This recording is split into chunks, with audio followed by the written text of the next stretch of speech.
Welcome to the Voice of Retail. I'm your host, Michael LeBlanc. This podcast is brought to you in conjunction with Retail Council of Canada. Retail in China looks completely different from any retail we know here in North America. Mobile payments account for 4 out of every 5 transactions thanks to innovative applications like WeChat. This app is so ingrained in Chinese culture, nearly 90% of citizens use it. Many young people have never used cash in their lifetimes. This provides a massive opportunity for companies to participate in the Chinese market, whether it be here in Canada or internationally via eCommerce. But we can also, one of the core competencies we have is to take your brand into the WeChat ecosystem. For any of my colleagues that are listening, they'll realize that that is not an easy thing to do unless you know how to do it.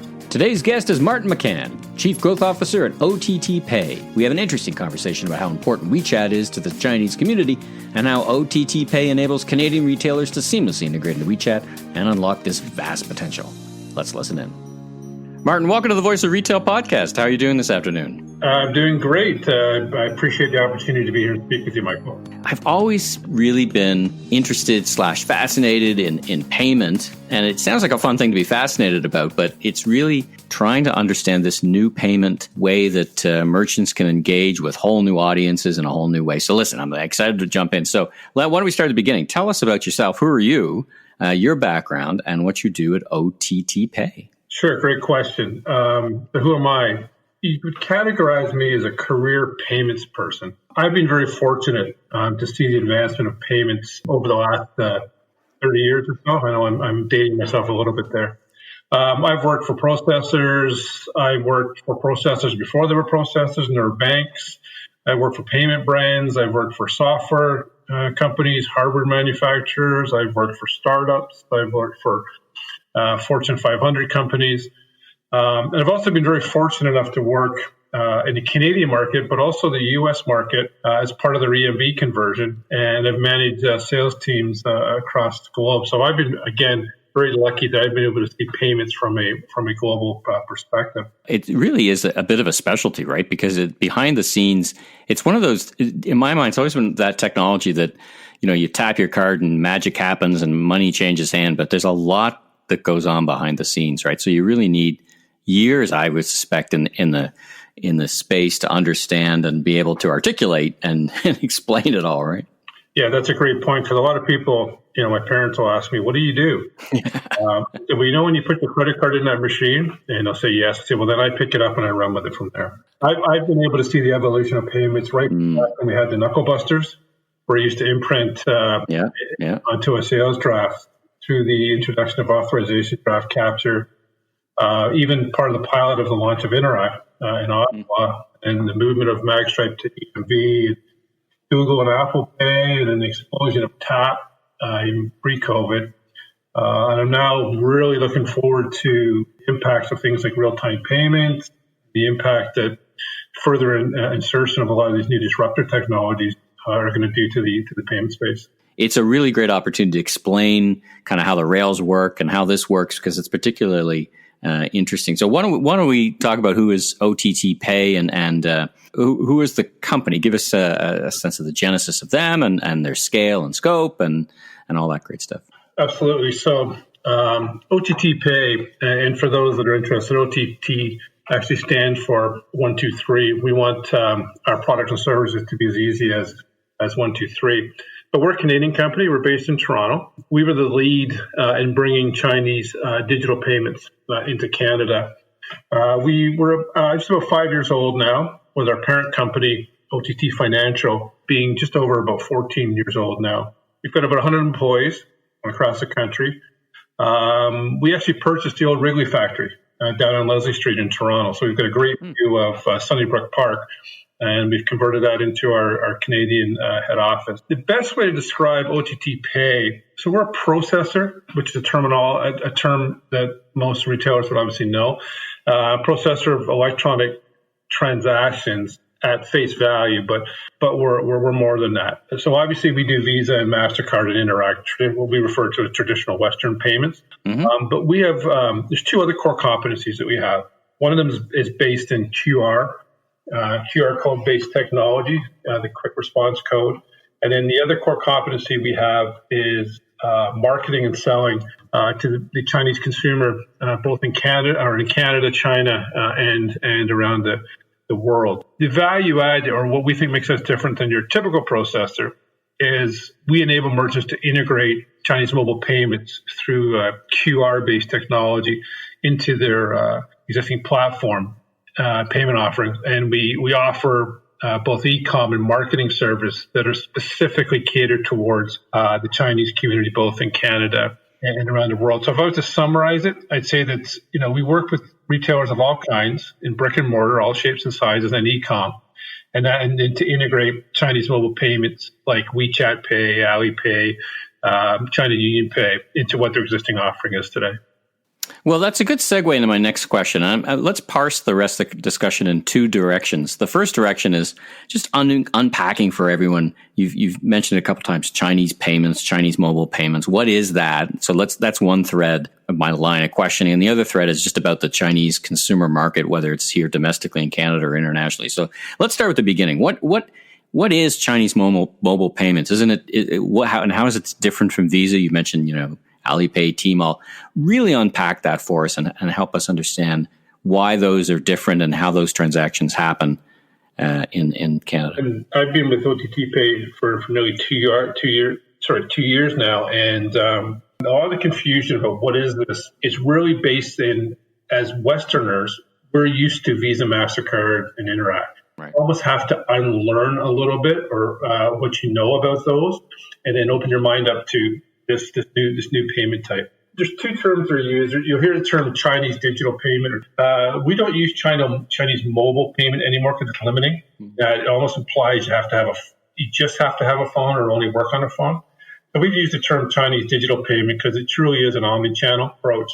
Again, it's different than what we're used to today. Number one is based on a QR code, which is a quick response code, which is without getting into too much detail, it's a 1990 technology that was originally created out of Japan for the automotive industry for identifying inventory. I thought the QR code had seen its day. It's on a side note, it's so funny to have the renaissance of the QR code because it's this ugly little thing that for about 5 years found its way in the most unusual places, and everyone, oh, thank God that's gone. There's no use for it anyway. But then now it's had its renaissance, and it's really found a great home in payments and other things, right? Yeah, and you're starting to see Visas and the MasterCard starting to adopt it. A lot of it's been driven by the fact it's contact. You don't need a physical card. There's some security features that are in there, other benefits that can be used with it as well. But you're absolutely right. It's a rehash of an old technology. But it's very effective. And for many years, you needed in its early days, you needed a QR reader on your mobile device, which was another thing to download and open up. But now it just works when you just open up your camera, right? That's been another big step forward. A QR scanner is simply a camera. So all the phones are already equipped to do it. And the next generation of point of sales machines that retailers are using come with a scanner or sort of camera. Okay, so I'm a blank slate. I have forgotten about Visa, MasterCard, and all that. Okay, common brands. There are several of them, but the biggest ones, the names that we hear most about are WeChat Pay, Alipay. And we all know China Union Pay because they've had a presence in Canada with the EMV card for over 20 years. But they also have a QR code-based service called UPI, which is Union Pay International. So WeChat Pay, Alipay, and UPI QR code are the biggest providers of the service. But before you understand how it's actually used, you have to know a little bit more about how the Chinese consumer behaves or how the behavior that they've learned and how they want to replicate that in Canada. So I'd encourage the listeners to go online and Google WeChat and WeChat Pay. There's lots of 5-minute videos to give you a feel for just how powerful the platform is within the Chinese community. Imagine for a second we combine Google, Twitter, Snapchat, eBay, Amazon, all the platforms that as North Americans we constantly toggle back and forth between the daily basis. That's called WeChat. And then when you're in this all-encompassing social platform, doing everything that we do today, toggle back and forth, need to buy something, there's an app in there, and it's called WeChat Pay. And this system ingrained in the Chinese culture. So I'll use a bit of a pre-COVID example here. So if you were in a mall and you went to the food court and you identified a group of people as being Asian, and that group of people happened to be Chinese, and they were all on their phones, there's probably about a 95% 5% chance they're in WeChat ecosystem. It's that dominant.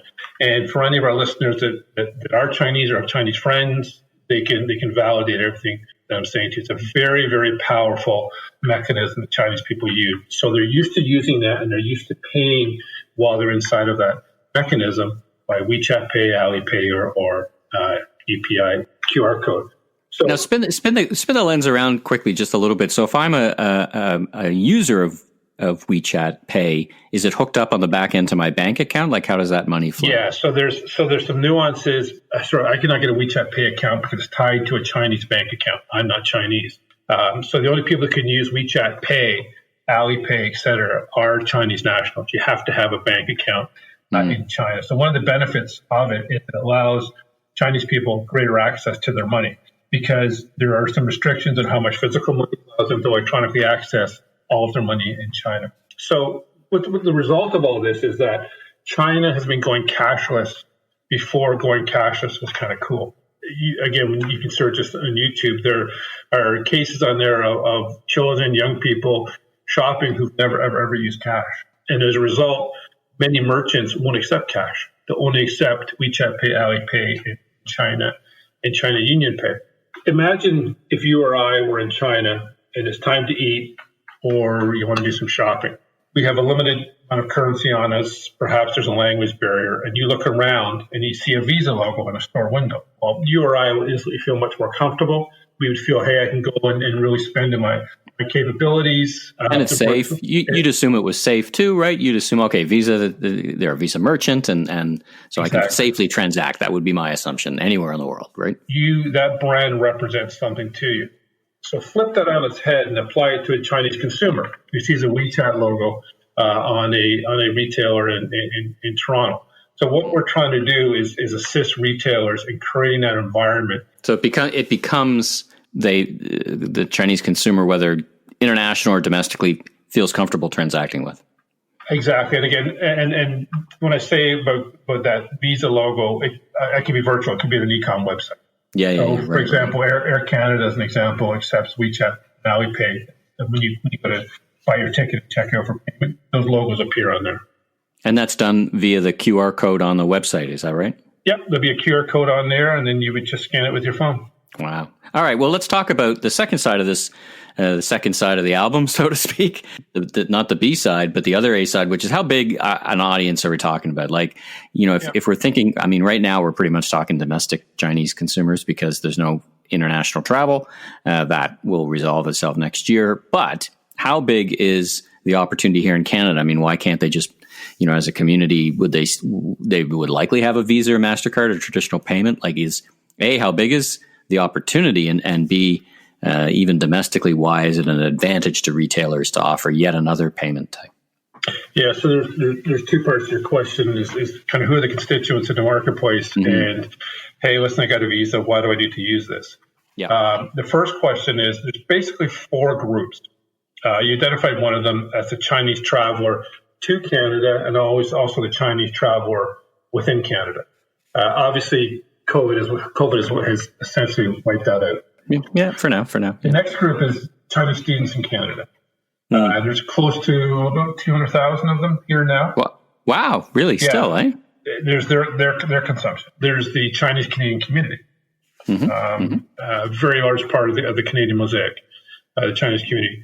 And the fourth category is any Chinese consumer can access the retailer's website anywhere in the world. So part of what we offer is brick and mortar, but we can also, one of the core competencies we have is to take your brand into the WeChat ecosystem. For any of my colleagues that are listening, they'll realize that is not an easy thing to do unless you know how to do it. So as an example, to get onto WeChat's ecosystem, you have to have a WeChat official account. It takes about a year to get one if you don't know what you're doing. Yeah, well, it kind of circles back to the beginning of the conversation. These things seem easy, but they're far from it, right? Exactly, and that's part of the value that we offer. We're a Canadian company, but we have very strong roots in China. So what you're saying, and I want to stick on this point for a bit because, of course, we have no Chinese nationals visiting us here to explore a country. I think it was something like 800,000 came in 2018, the last numbers. Like, it's a huge destination. So they can't come here. But what I think you're saying is that they can shop from China on sites, Canadian sites, via WeChat and pay with their preferred tender type. Am I getting that right? Exactly. And if you use the Chinese traveler as an example, a lot of times they pre-book. So they'll pre-book their hotel before they come here, and they'll do that within the WeChat ecosystem. So gotcha. by the same token, it can also shop within there. So we can take the retailer brand, and there's some specialized vehicles that you use to go in, because the buying patterns are a little bit Western patterns, and it's a little bit too much detail to get into on here, but they're marketing tools that we have and we use that we can take them into China with. The other thing I just wanted to point out is so let's talk about, so travel's on a pause for a little while.